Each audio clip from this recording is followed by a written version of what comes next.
ভগবান শিবকে কেন ভস্ম নিবেদন করা হয়? জানুন এর গুরুত্ব মাহাত্ম্য। ভগবান শিবকে দেবতাদের ঈশ্বর বলা হয়। তাঁর মহিমা অপরিসীম। তিনি জন্মমৃত্যুর বন্ধন থেকে মুক্ত এবং অন্যের দুঃখ দূরকারী ঈশ্বর। তিনি এতটাই দয়ালু যে ভক্তদের সামান্য ভক্তিতেই সন্তুষ্ট হয়ে তাদের আশীর্বাদ বর্ষণ করেন, তাই তাঁকে ভোলেনাথও বলা হয়। ভগবান শিবের জীবনধারা অন্য দেবতাদের মতো নয়। মহাদেব তার গায়ে ছাই মেখে থাকেন। ভস্মকে যে কোনো কিছুরই চূড়ান্ত এবং অন্তিম রূপ বলে মনে করা হয়।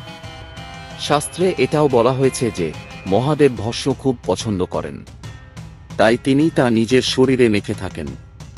সর্বোপরি দেবাধিদেব কেন গায়ে ছাই মাখেন জেনে নেওয়া যাক। ভস্মে উপস্থিত দুটি শব্দে ভো মানে ভৎসন। এর অর্থ ধ্বংস করা এবং স্ম মানে পাপ ধ্বংস করা এবং ঈশ্বরের ধ্যান করা। ভস্ম আমাদের জীবনের অস্থিরতার কথা মনে করিয়ে দেয়। শিবপুরাণে বলা হয়েছে ভস্ম ভগবান শিবের রূপ এবং তা প্রয়োগ করলে দুঃখ ও পাপ নাশ হয়। শাস্ত্রে ভস্মকে শুভ বলে বর্ণনা করা হয়েছে। শিবকে ভস্ম নিবেদন করার পিছনে পৌরাণিক বিশ্বাস। ভগবান শিবের প্রিয় ভস্মের পিছনে পৌরাণিক বিশ্বাস খুব জনপ্রিয়। কথিত আছে যে যখন দেবী সতী তার পিতার যজ্ঞে তার দেহ বিসর্জন দিয়েছিলেন, তখন ভোলেনাথ তাকে নিয়ে তাণ্ডব করছিলেন।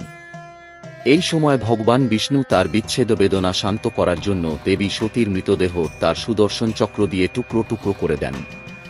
সেই সময় শিব বিচ্ছেদ বেদনায় সতীর মৃতদেহের ছাই তার সারা শরীরে মেখেছিলেন। তখন থেকেই মহাদেব ভস্মকে খুব পছন্দ করেন বলে মনে করা হয়।